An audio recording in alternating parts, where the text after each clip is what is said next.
The time is 7 p.m. on December 1st, 2015.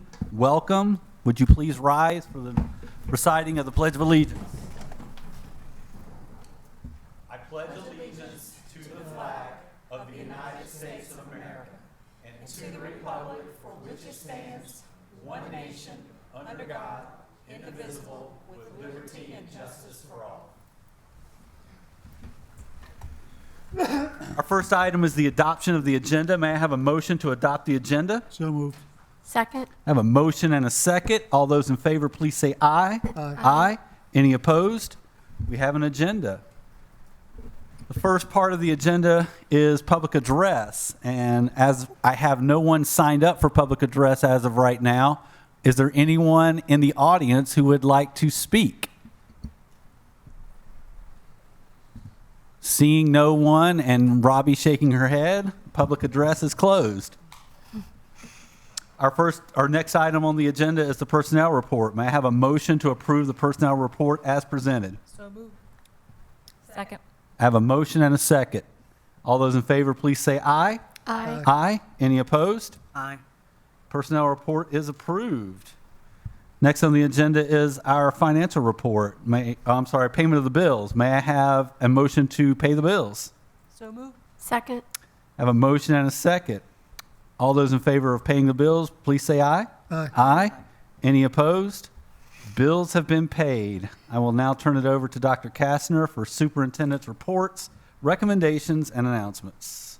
We are presenting to you a grant proposal. Virginia Tech has requested $30,000 from the Virginia Youth Tobacco Project Small Grants Program for a project to study the influence of the factors involved in the use of e-cigarettes among the youth in the New River Health District. Montgomery County's participation in the project will provide full funding for the 2016 District Administration of the Youth Risk Survey, and it will include added questions addressing e-cigarette use. Tonight, we're asking the board to approve this grant. Motion to approve. Second. I have a motion and a second. Any discussion? Yes. Who wrote this background? Please come forward. I was going to say it couldn't have been one of us. I thought it might have been a politician. And my problem is, who implements this? Can you turn the mic on? Yeah, Okay. you hear me? The Virginia Tech Department of Population Health Sciences Center for Public Health Practice and Research would be leading the grant activities and the community meetings that they talk about. They would assemble parties from the school districts and other county agencies and community stakeholders. Okay, so it doesn't involve our teachers? Not directly, other than we would be administering the YRBS in classrooms just as we've been doing the past couple of years anyway. But this So it's not added work for our teachers? No, nothing additional happening in schools or directly during the school day. Because it didn't say that in there, and I thought to myself, if it doesn't say it, it's probably going to happen that way. But I'm glad to hear that it doesn't have anything, so it's no more burden on our teachers. Fine, thank you. Any other questions or comments, board members? Okay, I have a motion and a second. All those in favor of approving the grant say aye. Aye. Aye. Any opposed? The grant proposal is approved. The 2016 legislative priorities, the priorities were presented at the November 17th meeting for information. Since then, we have received some sample priorities from VSBA and VAS. Our priorities are in line with both organizations and no modifications were needed. And tonight I present the legislative priorities to you for your approval. Do I have a motion to approve the legislative priorities as presented? So moved. I would like to have discussion. All right, well, we need to Oh, have a sorry. motion and a Okay. second before we can discuss. Sorry. Second. All right, I have a motion and a second. Now you can discuss. Now, I would like to see that we, or put a motion to say that we add to an opposition of SJ 256, which grants the authority to approve charter schools to the Virginia Board of Education rather than local school boards. So it's not against charter schools, it's not saying we don't want them, it's just saying that the control needs to reside with the school board. So are you making a motion to include that? Yes. I'm sorry, Mr. Lyons. Ms. Graham can't make that motion. Mr. Ivers would have to modify his motion, and Ms. Franklin would have to second the modification. The board would then have to approve adding the modification to the original motion, and then the board would vote again a second time to approve the entire motion as modified. Okay. Did that make any sense? No. No. It could be Could done. be. She can't Mr. make a motion to amend. Mr. Ivers would have to amend his Okay. own motion. Okay, I'd like to hear what you had to say again, Sure. and maybe a little explanation behind it. Sure. So it's a motion that actually is on the Virginia Education Association list of General Assembly things that they are approving or having opposition to. And it just says that they oppose SJ 256, which grants the authority to approve charter schools to the Virginia Board of Education rather than the local school boards. So we essentially would lose control. If a charter school was created, it would be governed by the Virginia Board of Education, not the local school board. That's where it lies right now. Is that's just I want to make sure I understand that correctly. Well, right now, I believe we have that control, Right. Right. and this motion that's before the General Assembly takes that away from us? Yeah. Yeah. Oh, I agree with that. Yeah. I Oh, like- yeah. Yeah. Okay, thank Okay. you. What do I need to do to amend Wait, that? look, before we do that, I think there may be a couple of other things. Do we need to wait until we have all the possible things that we want to add on there before we make a motion or before That we would be amend it? That would be the cleanest way. Okay. So I think Goonan had something she wanted to share. What I did is I tried to compare our 2015 legislative priorities and 2016 priorities, and I saw a lot of items like 4-year-old Virginia Preschool Initiative, school construction funding, lottery funds for construction. Those items we all not, posted as priority for this year legislative action. So I was wondering, I just wanted to find out why, and if there's not a specific reason, I would like to put those back. Same thing with the school choices, tax credit law, charter school, vouchers. Those are all General Assembly pushed items actually right now. As I attend the VSBA General Assembly updates, they were the bills that VSBA against, and I feel like our board will be against too. So I guess my question is why we took them down From last year? from last year, and the second question is, can we put lottery funds for construction or school construction funding in general that urges General Assembly to reinstate full funding of school construction program, which quite been reduced since 2002 and eliminated in 2011, and also 4-year-old Virginia Preschool Initiative, expansion of 4-year-old Virginia Preschool program and supports funding formula that provides actual cost of providing the program. Still, we still have at-risk 4-year-olds that are not currently in the funding model. So, right. So could you give us some kind of explanation of why those things were not included? No, we relied pretty much on the VSBA and the VAS reports. However, the points that Goonan has brought up are legitimate points. Mhm. I can't say why they aren't included, but I can't imagine us not wanting to, That's, that they yeah, just I seem feel- pretty solid points that you might want to include. And it's thoughtful that you did that comparison.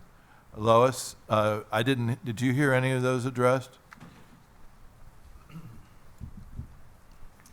I did not hear those addressed, and typically we've gone with what the Virginia Association for School Superintendents wants, but there's no reason that we could not go back. I originally had those on my list, Okay. and then when we went to the I mean, fast, we- if nothing, definitely the charter and voucher tax credit, those are really important, and General Assembly, VSBA is against, and as part of the General Assembly, big issues that's going to be there, that they're trying to pass those bills, so, But so is the pre-K initiative. yeah. That's very important. So I, right, and the Ver- pre-K initiative is one that's yeah, being pushed very much like strongly to see and that supported. one, and of course, lottery funds, that would be nice if it comes to some Have- kind of a, I have a question.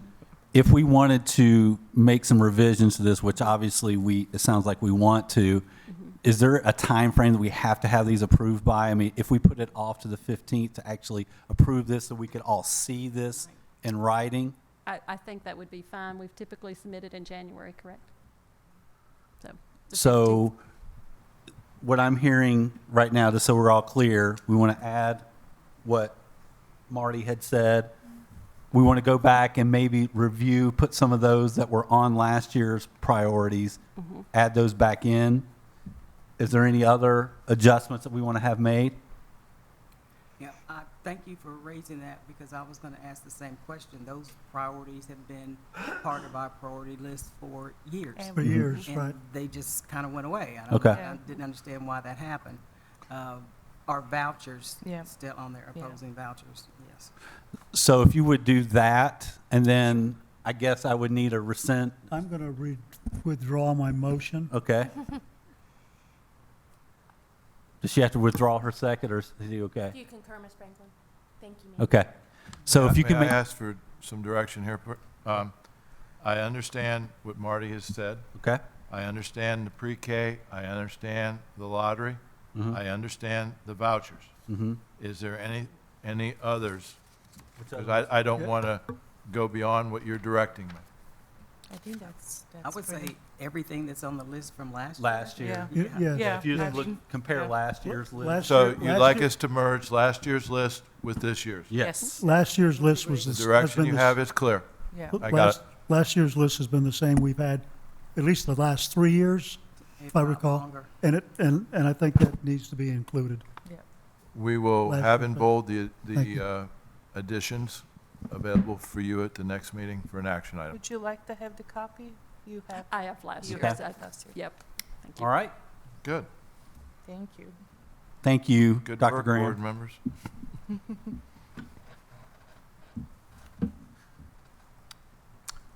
K-8 Language Arts Update. Dr. Graham, would you introduce this month's instructional update of our language arts program?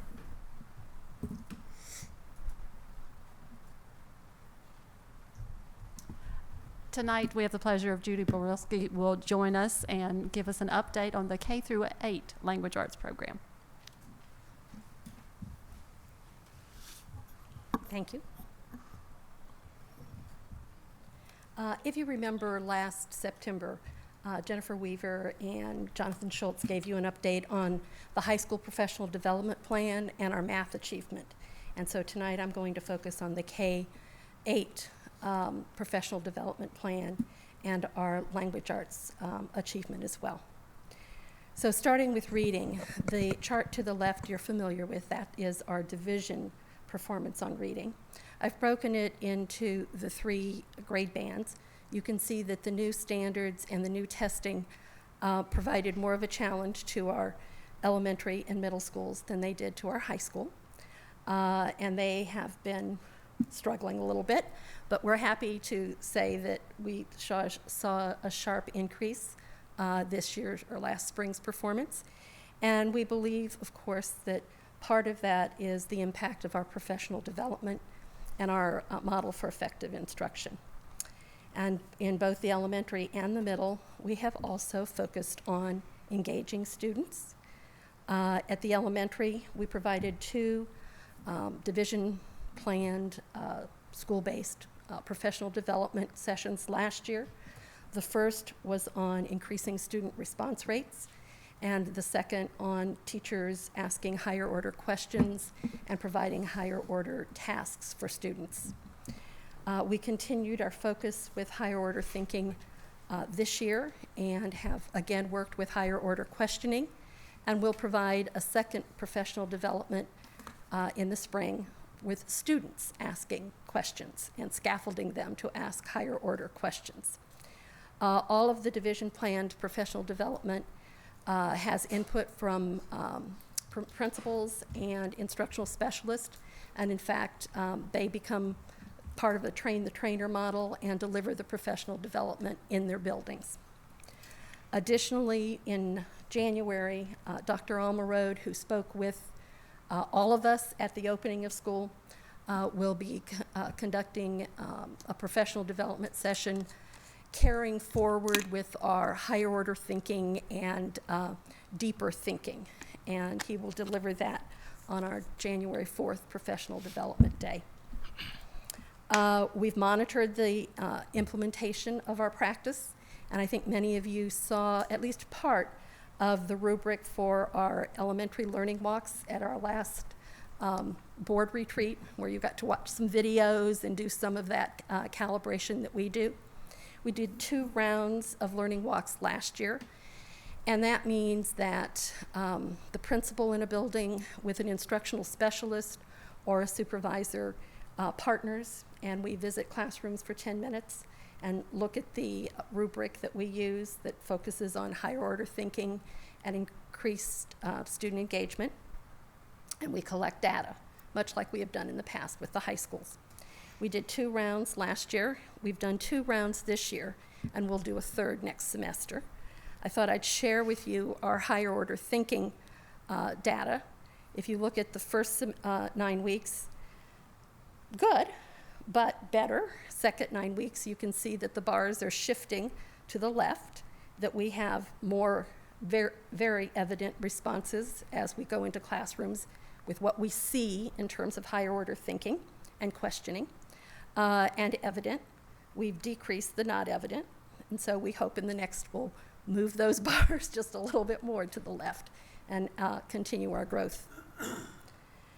In addition to engagement, we've also provided professional development in our core instruction with whole class and small group instruction.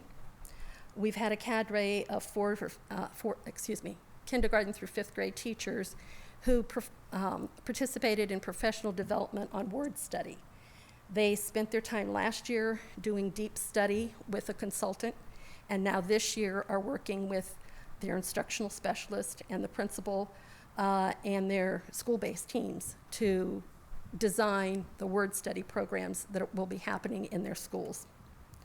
Additionally, we've had training on iStation, which is a computer-based program that delivers individualized instruction to students related to phonics, word analysis, comprehension, vocabulary. And it's a station that's used while teachers are doing small group guided reading. It's one of the other things that students are doing. Additionally, last year and this year, we provided professional development for 3rd through 5th grade teachers on interactive reading and guided reading. And this year, in November, all 5th grade teachers attended a workshop and received materials to work with fluency. Fluency is important in 5th grade as the texts become more challenging and difficult, the structures become more difficult, and students tend to break down their fluency, which breaks down comprehension. So we thought we need to put that boost in there in 5th grade. We also do yearly trainings. Our elementary intervention program is level literacy intervention. And so any teacher new to a grade level, new to the school, new to level literacy intervention receives professional development on the program. Additionally, we have an LLI coach who goes into schools, models for teachers, provides feedback to teachers, helps them figure out how to adapt and make specific accommodations for students with the program. And as you look at these professional development selections, you can see that we used our comprehensive literacy model to guide us in our selection of professional development in the core curriculum in reading.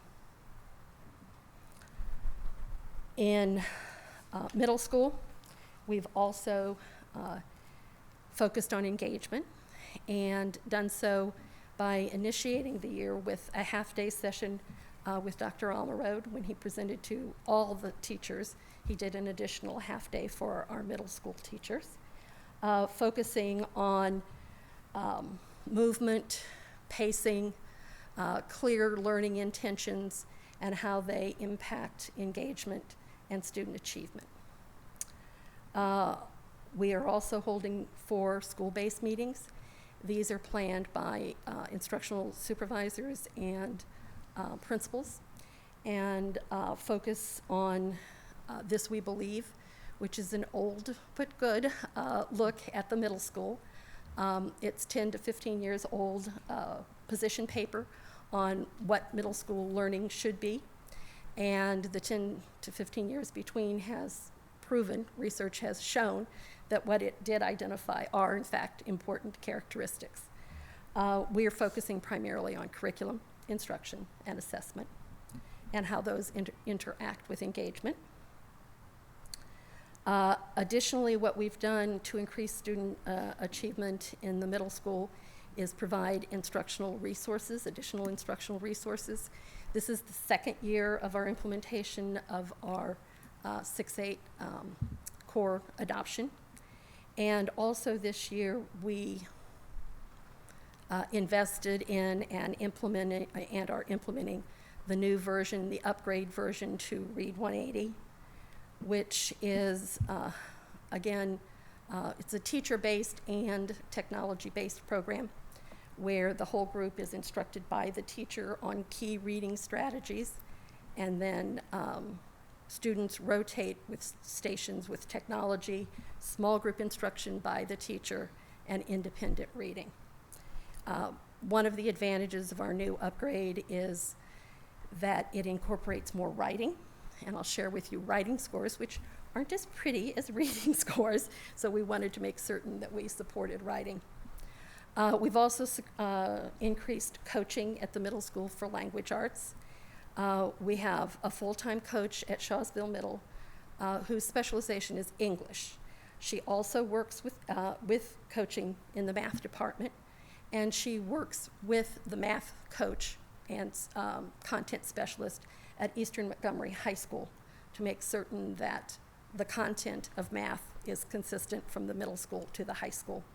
We've also reorganized our other literacy coach, and half of her position she addresses, she maintains, she coaches, she works with teachers in the program with Read 180, and the other half she works at Christiansburg Middle School as a literacy coach. So these are the writing scores, not as pretty. You'll see that elementary is not there because last year for the first time there was no SOL test for writing in 5th grade.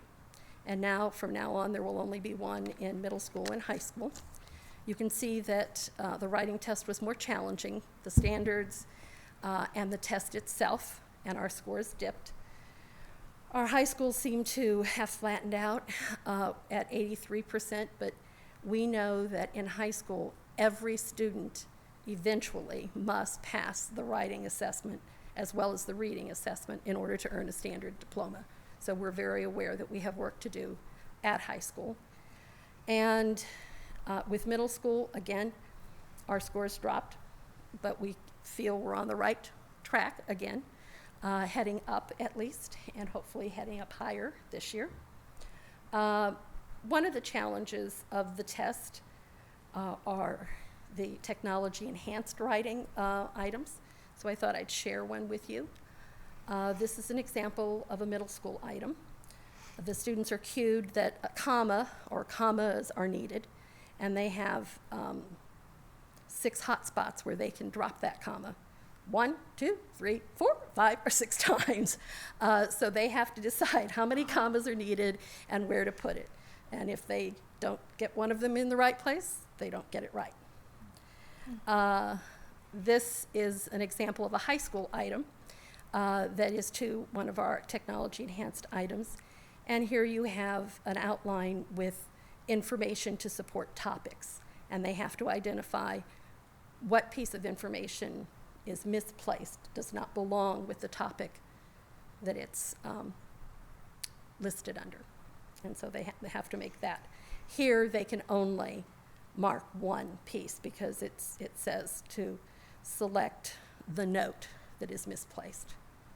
And if they selected a second, then the first would come undone. So they can only select one at a time.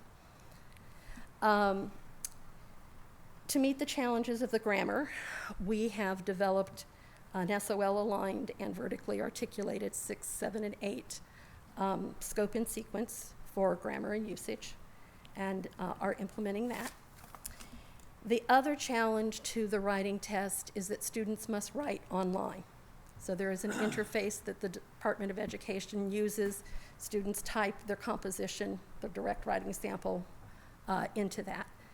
And so we increased the number of laptops available to English teachers last year. We had 5 laptop carts at middle school designated only for English, which averaged 1 laptop cart per 4 teachers. This year, we have increased that so that by 2 at Shawsville Middle School, so that each English teacher, there are 3, has a laptop cart in her room. And we recently have begun using those. We've gotten them in place and have begun to use them for students to use on a daily basis. The only way our students are going to get better at writing on a computer is to write on a computer. And of course, the programs can be used for more than simply writing. Also, in the middle school, we've asked each middle school planning team to devise what seems best for their school, a goal for improving writing. It can be writing across the content area. It can be writing prompt sampling. It can be whatever they thought would address their needs at their schools. And then finally, we've collaborated, and with the new writing program that we adopted with our adoption and implementation last year, as well as Google Classroom and all of the other ways that students can write online, we have formed a tight partnership with technology in terms of software and in terms of professional development. And so ITRTs and our writing coaches, our language arts coaches spent time this summer kind of dissecting the program, trying to figure out how everything works, working together to create a professional development for our teachers in the middle school. So as you can see, it takes a village to support our teachers and the hard work that they're doing in the English and reading and language arts classrooms across the division. And we will continue to monitor. One of the things we do is ask for feedback from teachers and principals, and we'll do that again at the end of this year. What's working, what needs to be tweaked or changed, where should we focus next. We'll continue our learning walks and looking in classrooms and seeing what we see, and of course, monitoring student achievement. So that's where we are. Just like to comment, this is good, solid work. It's the type of thing that, through the coaching models and everything and the alignment, when you saw how the data was going up, when the data we showed last night in the previous board meeting, this is why it's happening. Questions?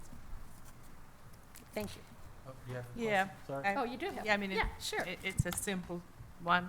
How many instructional specialists, or what is our instructional specialist distribution over 15 schools, K through 8? Okay. We kind of have different names for different people.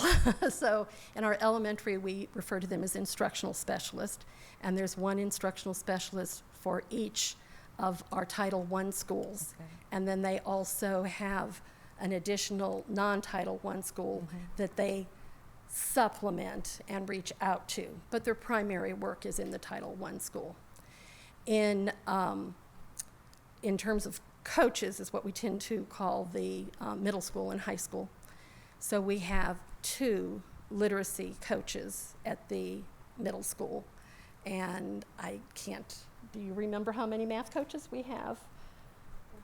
4 math coaches.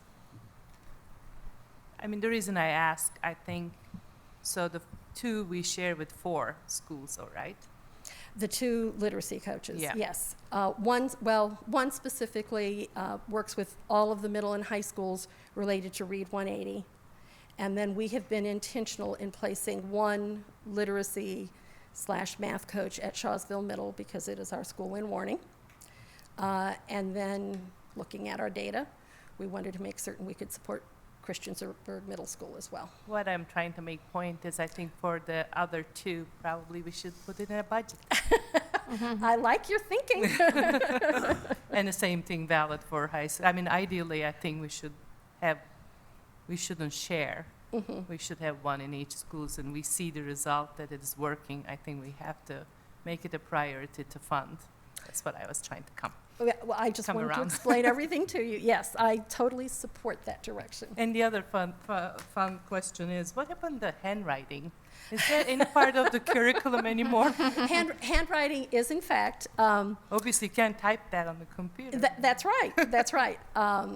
We do introduce cursive handwriting Okay. in That's what I meant, yeah. second grade, at the end of second grade, and focus on it some in third grade.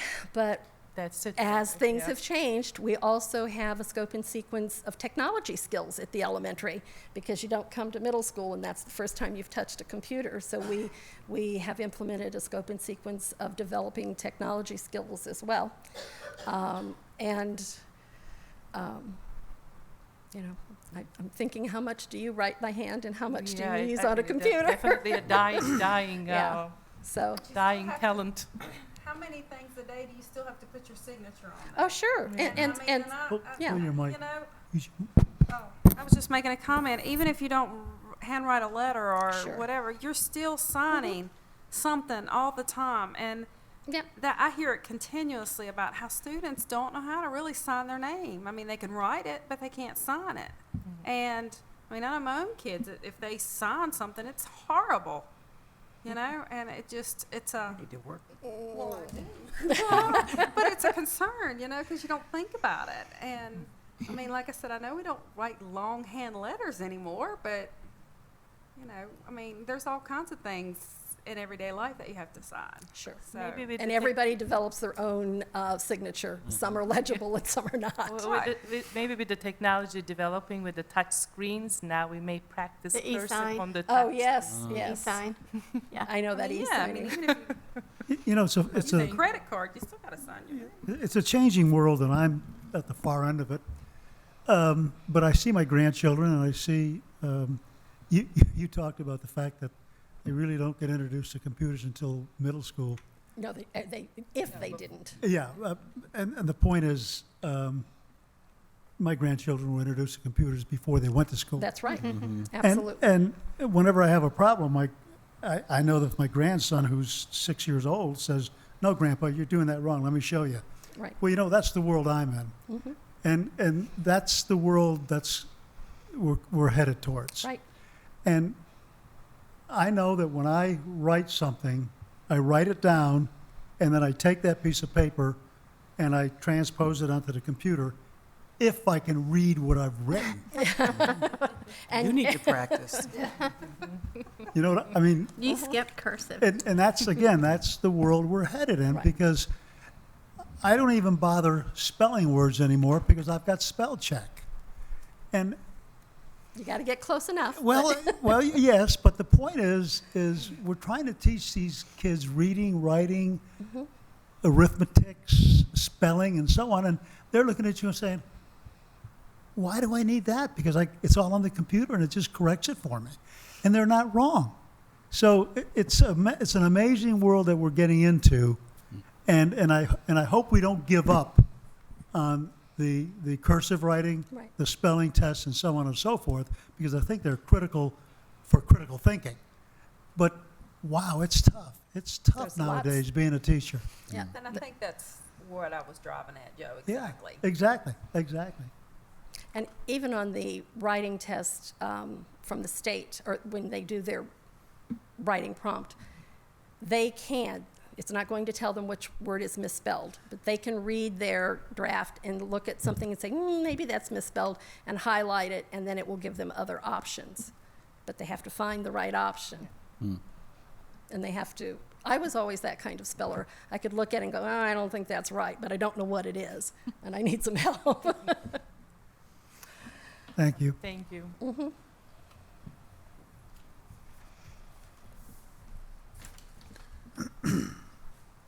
We now would like to present our facilities update. Dan Bernardino, could you please come forth? Baronado, sorry. It's okay, I've heard a lot worse. Well, Good evening. First, we'll start with mostly some of our capital maintenance projects. Good news, today we completed the Christiansburg High School stage lighting and rigging project, and they have all new lighting. We had a great 4-hour training session this morning, and they'll be able to use it for this holiday season's special shows and plays. So they're all excited about it. It's really nice. LED lighting, millions of different colors, whatever they want. There's going to be a play sometime this month, and part of it has to do with the aurora borealis, and the theater teacher was so excited she could make that appear in the psych screen. We're in process with the next stage lighting and rigging projects, and these are old systems at Shawsville Middle Schools from the 1970s. The other 3 schools there from the 60s, and we're trying to get those completed. We don't think we need to wait till the summer to complete those, and so we're working on that. We have a contractor already, and we're doing some coordination with our electricians, and we hope to get that done this winter. The electric panel replacements, there's the worst ones in each of those schools. That's in planning. We have the electrical engineer designing that now. That will be done this summer. The same with the brick masonry improvements at CHS and Shawsville Middle School. Engineers are working on that problem, tricky problem. What do we do? How much do we do? But the techniques that we decide on for those 2 schools we'll use at other schools where we have same age and era of brick. The electronic school sign at CHS, we have a mock-up up. We did the proper planning. We found out where the property line was, and principal wanted the sign to be in the same place as the existing sign. And I had heard that the church across the street had put up their sign, and then the town made them dig it up and move it because it was too close to the property line. And we found out that ours existing one is 3 feet too close. So the new one won't be in the exact same place, but at least we won't have to move it after we set it. But we're going to move the mock-up sign one more time, and then we'll get decision from the school, and we'll get that going. The engineering is in process, structural and electrical. So what's the timeline on that? The timeline, I expect it this winter towards the end of the winter to be up. We'll have to put it out to bid, and we could do that pretty quickly, but then it takes time to order it. A number of times in the last few we get an out-of-state contractor that's low bidder, and there's some coordination there, and they have to hire a subcontractor from here. So my guess is by March we'll have it up. That's spring. Shawsville Middle School, replacing the gym floor and bleachers, that's in early planning, and that will be done this summer. They're replacing the soffits at CES, Margaret Beeks and Gilbert Linkus. That'll be done this summer as well. That's in planning. It's to the architects. Transportation office, we enclosed an outside storage area that had a roof but no walls, and we moved things from an inside storage area, made that available, and created an office for the foreman, the first one ever in their history. So that we just completed. We did that one in-house. Falling Branch Roof Project, that's in design with the designers down in Charlotte. And What's the ETA for that? Just a rough idea. The summer? that or- will be this summer. Okay. Yes, and we're designing it so it can be phased in case it will cost. Right now, we have the $250,000 for roof replacement. We'll see if there's any other available money at the end of the day. But right now, the estimate for the remaining part of the roof, we did the gym last summer, is about $700,000 or so. So we're going to design it such that we could get the most out of it with the money that we have. And if we have more money, then we'll be able to do the whole thing. Storms, apparently we're going to have some more tonight because there are flood warnings, John was telling me. But the storms on September 30th through October 2nd, high wind, high rain, all from the east, exposed a number of flashing problems that we have inside the walls. They actually weren't roof leaks, but wall leaks. And so we have a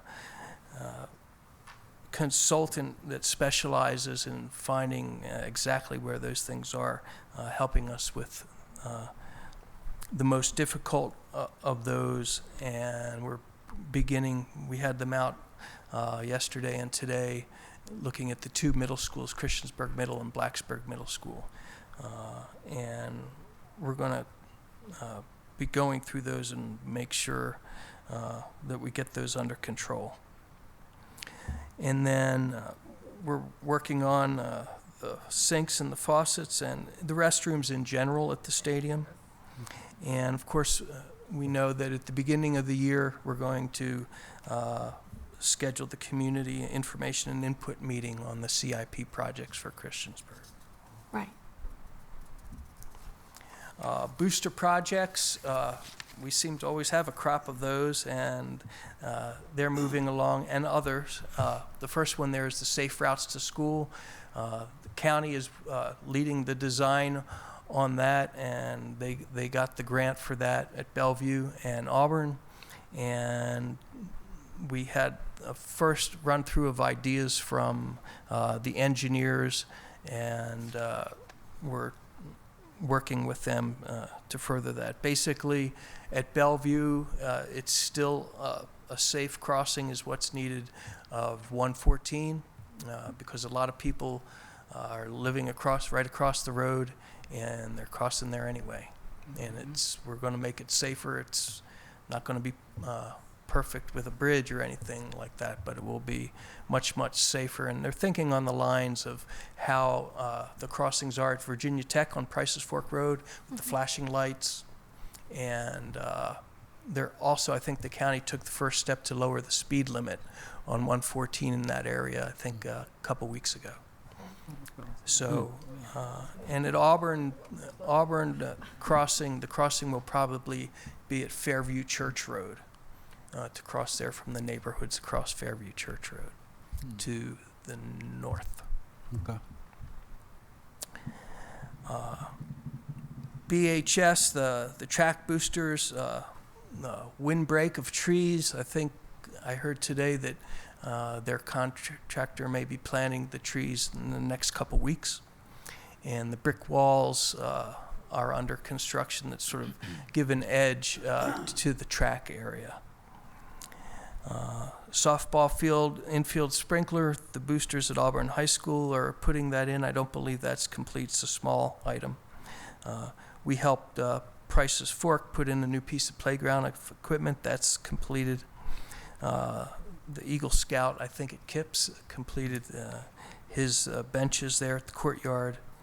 And the baseball, softball boosters are working with us on some items at the softball and baseball field at Blacksburg High School. And we worked with VDOT to pave the bus loop at Bellevue. We tried to get them to do it this summer when everybody was gone, but the contractor couldn't get around to it, but they received one in the mail a couple weeks ago, the round to it, and they did it on an early release day, the paving. And I believe you heard about these former facilities last night, and I don't have anything more to add about those. If I could just make a comment, I appreciate everything your group does, because I know you've got a tremendously long list. And, you know, in the 10 years I've been on the board, I don't think I've ever called your office or anything. So when I bring up something at the meetings is the only way I can do it. Right. So I appreciate, especially like the area behind the high school with the buses. I noticed that with I called it the bus graveyard. That really looks a lot better. I do hope, though, that one day that can be cleared off, because, you know, we know Christiansburg's going to be a while before they can ever do anything up there. And the more fields they have to do something with, you know, so I'm going to kind of maybe harp on that a little later once we get everything going. So just to let you know that I think you guys do great, but, you know, that's my only way to express some of the needs that I think we have is through here. So Great. I appreciate you. No, it's no bother. Thank you very much. Any other questions, board members? Yes. Can you go back to the first page? Again, excuse me, Jamie, why is the CHS Stadium restrooms under facilities projects and not under boosters or PTA? Let's see. Our shops are going to replace the sinks and the faucets. Do you do that in all the boosters facilities? Well, we used to fund that type of facility with booster money. Okay, but I'm asking, what do you do now? We replace them now. Okay, And in the past, since I think we did the stadium projects, I believe 2007 or so, was when the county started funding the stadium facilities. okay. I don't want to get into anything that's going to cause any difficulties, but I want to make sure that we're not doing something that we shouldn't be doing with, that looks to me like it belongs on a booster club situation or a PTA situation and so on. And I want to make sure that we don't set precedents by doing something like that, because somebody, I'm sorry, Jamie, but somebody keeps talking about it and talking about it and talking about it, and all of a sudden now we got to do something because it's on the menu every week. I don't want that to be a criteria for how we do things. Right. And I'm sorry, but that's what it looks like to me right now. But can Now, let me finish, please. Now, if that belongs there, fine. But if it doesn't, then you set a precedence that you're going to really get into trouble with, because what about the booster club? If they decide not to plant those trees, and I keep arguing and talking about that, who's going to plant the trees? Because precedence has been set, and I think we need to be very careful with that. If I may, though, if that were the case, then how come Blacksburg High School got a new concessions and all new bathrooms for their stadium? And we paid for them. The boosters did not. How come Eastern Montgomery the same way? They got all new, and they I'm just saying, are we boosters setting precedents? I guess we are. I understand, then. but those are things that we've paid for the other schools. Why wouldn't it be right for Christiansburg to get at least updated? It's my understanding that the Boosters Club paid for many of those things. No, that is not Well, correct. I'm asking Dan, did they or didn't they? At Eastmont High School and Blacksburg High School? Yeah. No, that was county money.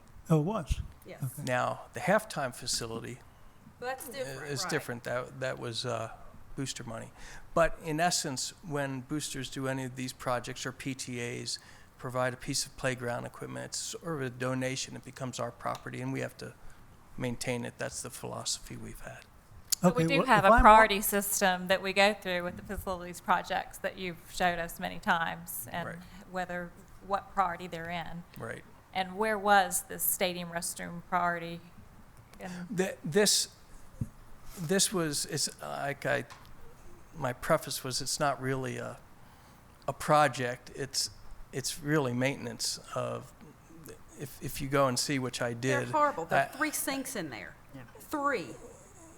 I know, I've been in there. Okay, they're horrible. I mean, to Yeah. me, I can't believe that we've I let agree. them as a county get this bad. Yeah. We should be ashamed of ourselves. Don't miss my point. I'm just saying that if we're doing something that we should be doing, great. If I'm wrong, great. I'm glad I'm wrong.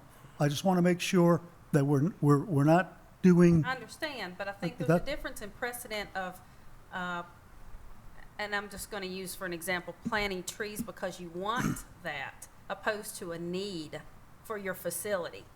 That's a need, and like I said, we've done it completely extreme to the other schools.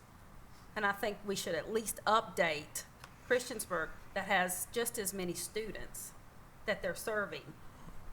Because like I said, they look really bad, and I think we should be ashamed for allowing them to get this way. There was $5 million given to the school system. I think it was in 2000, because I think it was about the first year that I came on board, and I was kind of upset because the supervisor that was leaving the board, it was like, we'll give you all this stuff, but we're also going to give you $5 million, but you have to use it for this. And I was not happy with that, so I distinctly remember those 2 high schools were new or going to be built, and they needed facilities. So a large amount of money was given to those. To Auburn and Christiansburg, there was a smaller amount for upgrades. Okay, well, when you have upgrades that you need with bleachers, and you need with this, and you need with that, you can't do everything. So when the community came together, they said, these are the things that we need. Well, that was 16 years ago, and now we still have those facilities that need to be replaced, not just repaired. And it would only be fair, especially since it's going to be probably another decade before anything happens at Christiansburg High School, that we just do not say, public, this is all you get for now. We've got to do something. And I believe that is the right thing to do. And if it's a precedent we should be setting to make sure we're giving facilities what they need as far as our public using those. It's their dollars, after all. I might be out of line here, not knowing all the history, but I think the transparency of how you prioritize and how, as Joe is talking about, that if you ever make an exception, then the exception then is run by the board as a whole, because there's always these competing interests. And I probably think they're all legitimate, but the transparency of the process itself and talking, and when you get into that point, when you have competing money, that ultimately getting direction from the board about at what level do they want to get into those priorities if they reach a certain threshold. On the other side, we've got to trust you. If there's something that needs to get done and it's going to affect instruction or affect the school, you've got to have the latitude, to make certain calls, because you can't wait for a board meeting. But again, when you are going to have some meeting in the future, talking about the process itself, even as much as the things that you're talking about, would probably be good to refresh. And again, I don't know all the history. I just know it's not unusual to have competing interests. Only point I wanted to make.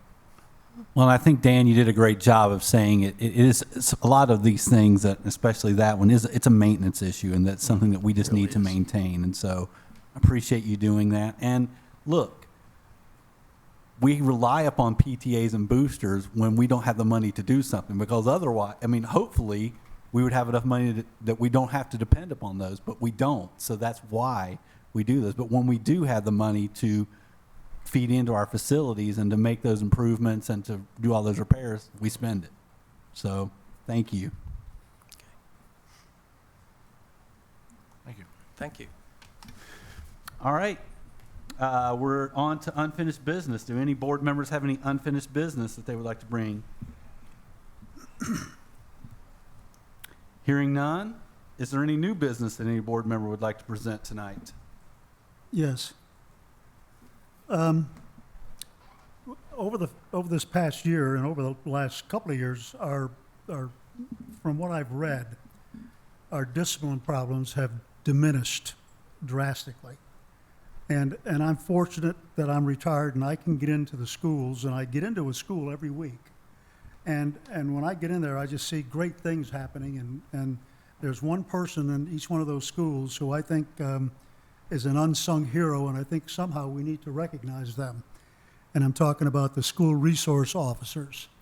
We've never done anything other than we know they're there, and we assign them when we need another one in this building or that building. But we can take the Fallen Branch episode, and we can take a lot of episodes where these people have come in and done a wonderful, wonderful job.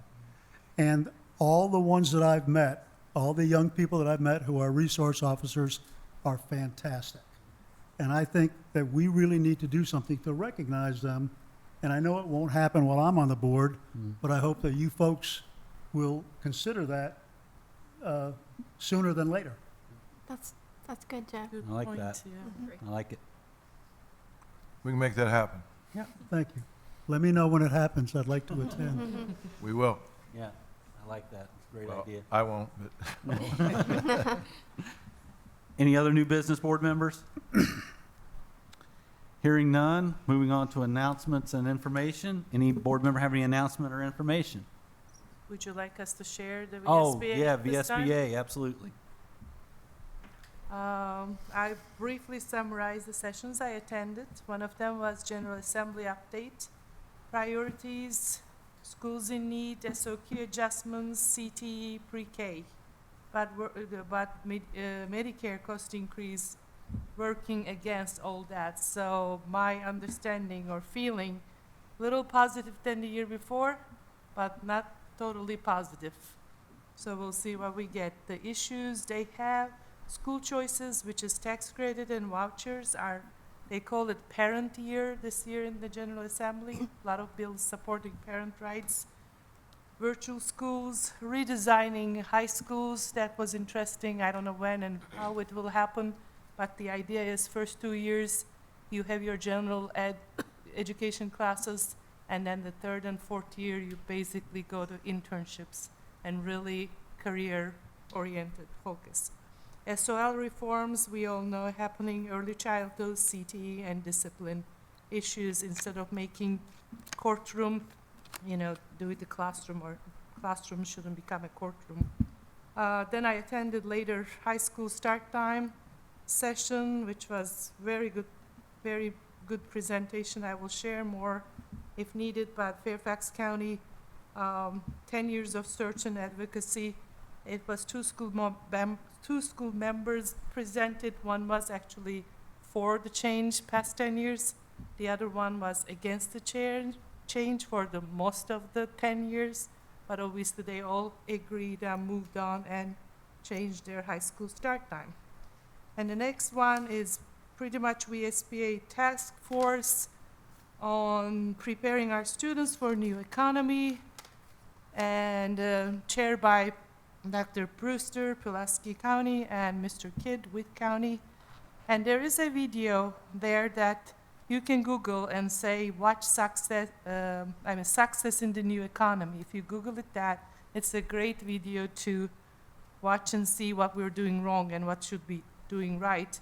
And I mentioned Dr. Brewster, and he got so excited that we have actually career cluster tests that we're doing, and he is going to get in touch with Mr. Weaver. He got so excited. I said we are testing our kids' interest between 7th grade and 11th grade, and at least they will know where the interest lies. They don't need to know they have to be a doctor or firefighter, but at least they know they're interested in science or math or this and that. So he was very happy with that. And there's going to be March Hot Topics conference on that, and that's going to be in the Whiteville. And the next session was PBIS, and I think I will share that. I saw on our agenda December 15, we have a presentation done with PBIS, so I will share. I have a couple handouts, and I'll share that then. And then there's fantastic session. It was Power of Student Engagement. That was Monticello High School, how their library become a place to learn, write, studios to record, play music. You can sew, you can build. There are reader lounges. Basically, they turned 4,000 square feet library into different rooms, and they increased the student attendance to the library annual from 400 to 71,000. And that's just incredible. And it can happen. And the way that they present it, it's not really money depending, it's just the idea or how you want to use your space. So that was very exciting. So that's pretty much sums out. Jamie, did you want to share anything from I the? can, yeah. I went to 2 kind of law sessions, which I told Brad afterward what a bang-up job he really does, because everything in that session, he pretty much had already made us aware of. So, I just have to share what a great job I think he does. And I shared that with him too, because there were lots of questions that were asked and they talked about it, and he had already shared those things with us. And so I appreciate us kind of being on the cutting edge of having someone so adept with, what law says, and he's willing to find out.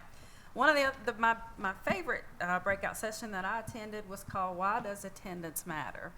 And I kind of want to give kudos to Dr. Sears on this, because he started something at Christiansburg High School with being tardy, and trying to fix that problem, because it's a huge issue. And one of the things this group was saying is, if you're not there, you can't learn. And if you can't learn, you're getting behind. And some of the statistics that they were talking about, that even with pre-K, there were so many parents that, oh, they're in just pre-K, or they're just in kindergarten. We can go to Disney, or we can go to Ireland, we can go all these places. And she was like, they don't get it, that these kids are missing instruction. And the more they miss, the further they get behind. And even in kindergarten, if they get behind, it can stretch out as far as 5th grade.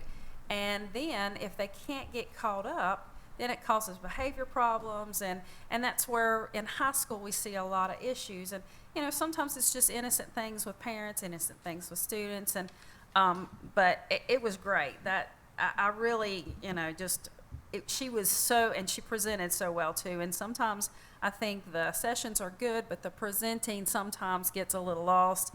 But she was on task, and I could have just sat there and listened because she was on target. And, I really truly think that's something that if there's a way we can educate parents and letting them realize that, if they're late getting their students to school, if they're, taking them out and doing things. And I think it's important to do things. I'm not saying as a family that it's not, but, I just know I don't like to be behind. Students don't like to be behind. And I think sometimes we as parents don't always see that students are thinking that way.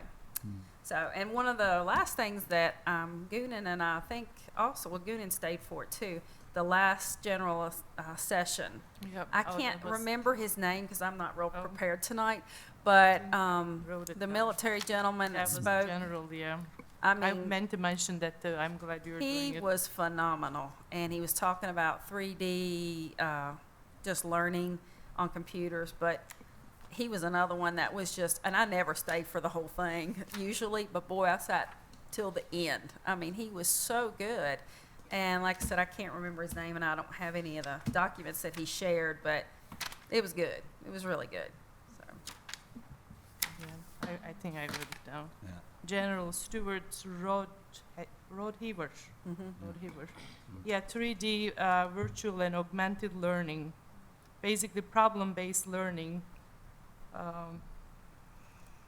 And one question he posed was the reason why we develop cars without drivers is because we are short of 200,000 short in truck drivers.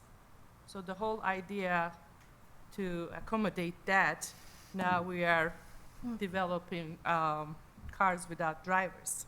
So be fearless, be passionate, be driving force. Don't wait and create. Don't focus on money. Focus on problem solving, hiring best, right people, being best, and time management. and basically graduation and career-ready students to be able to get it out of our schools or out of system. I'll just say three things that really stood out to me at the VSBA conference. First and foremost was just getting away, spending time with you guys and with meeting some of the other board members. It's a good thing for us to do that. It was very good to be in a setting where we can socialize. As far as content of things that were there, I think the one that I found the most interesting was one that I think you attended, Jamie, and I think Dr. Staten did as well, the idea of what happens in our open meetings during public address sessions and how First Amendment rights play into that. There were some things in there that were very interesting and kind of eye-opening, and some things I think in the future that we'll need to process as a board. I think there, and with Mr. King's guidance, maybe some changes that we need to make, or we at least need to consider to some of the things that we allow and things that we don't allow. Very, very, very interesting that I found. The third thing was just kind of a funny thing, and that was I was the voting delegate representation for the county, and it was amazing to me that in a room full of board chairmans and vice chairmans and all that stuff, that there was a train wreck when it came to the parliamentary procedures. That was with a parliamentarian there. It was comical to watch. And so anyway, it's not just us that have issues with that. So with that, we had a great time and look forward to attending again next year. I have one thing that I want to bring up. Today is the anniversary of Rosa Parks taking a stand by sitting. And several years ago, I think it was probably the 50th anniversary, this board said that we wanted to, on that anniversary, on our buses, do a commemoration with a poster and on a seat. And I was wondering if we're still doing that, or did it just last for a couple of years and we stopped? Because there's still time. Dr. Staten, is that something you can let us know? I'll answer the question that no, we're not doing it, but we'll look into it. I'm glad you brought it to our attention. That's something we can revisit and discuss. Okay. It's a great teaching moment. It is a great teaching. Yes, sir. Okay. Anything else, announcements or information-wise? Yes, I'd like to foreshadow something with the board members. On January 5th, I'll be in the audience, but I will be presenting the budget. And I will tell you, I'm more aware of your past practice in what the board members receive when you receive the superintendent's funding request. Your past practice is not as traditional as those that I'm accustomed to. And I'm saying this as a teaching school finance and seeing budget requests across the state. I am working with staff to do more than provide a few sheets of paper that accurately depict all the numbers. They're right. They have never put you in any trouble. But to me, it's important that in a superintendent's funding request that we supply a narrative to accompany the numbers. And we develop the entire budget process around your comprehensive plan. This is happening in practice in this system. So by putting this with a paper trail and also in a transition with a new superintendent and with the assistance, and there's a lot of hard work going on with staff, you're going to get the budget book on the front end. And it's probably going to cause you to have a little more homework. It probably will be about 100 pages. But in order to do that, due diligence needs to occur in which you need at least 2 planning sessions of around 3 hours, in which, in a systematic way, asking the transportation department to present, asking the HR to present, and having the questions and the rationale for things before you put the request onto the supervisors. Now, what will happen is you will spend more work on the front end in the early part of January, but it will save you work on the other end. I will be asking through the board chair and vice chair to slightly modify a couple of the ways the meetings were in the original budget schedule. And I won't be here for those, but I wanted to set them up. We don't want to spend all the time, and I mean this in a constructive way, of trying to have this transparency in the narrative without also giving the board members a time to thoughtfully review it and have that input. At the same point, we need to also do due diligence in communicating the fact that there is this available booklet, that it can be available to the public, and we do highlight it on the website, and it might cause some more conversations. But I think it's more important to have those conversations and be informed in that type of a process. Now, again, your other process was not flawed, but this will be a different process, and it's one of the things I've talked to you about, and I hope that I can meet your expectations in what we deliver. So I'm just foreshadowing it a little bit. All I can say is thank you. I have said this for the last several years, and I do believe that our process was flawed because we weren't getting the information that we needed on the front end to make the decisions we were making. So I greatly appreciate and am so looking forward to this process. Well, I hope I'm not setting myself up for failure. But can't we're fail going to give it a good information. shot. Yeah. And I will tell you, the staff has been very much involved, and I've appreciated their work. And I will also let you know that I've already spoken to Dr. Meyer. He's on board with the process, what we've already what Dr. Kastner has just outlined.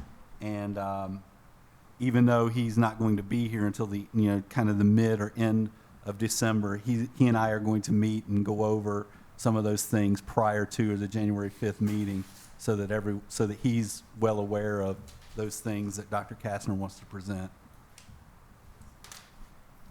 All right. You see our upcoming school board meetings. Next one will be on the 15th, our last one of the year. And when we actually will say goodbye to our two, I don't want to call you retiring members, but I guess that's kind of what it is. But we'll do something. We want to have a reception and recognize you guys. And then we'll start our reorganizational meeting on January 5th and welcome our new superintendent. So with that said, we are adjourned.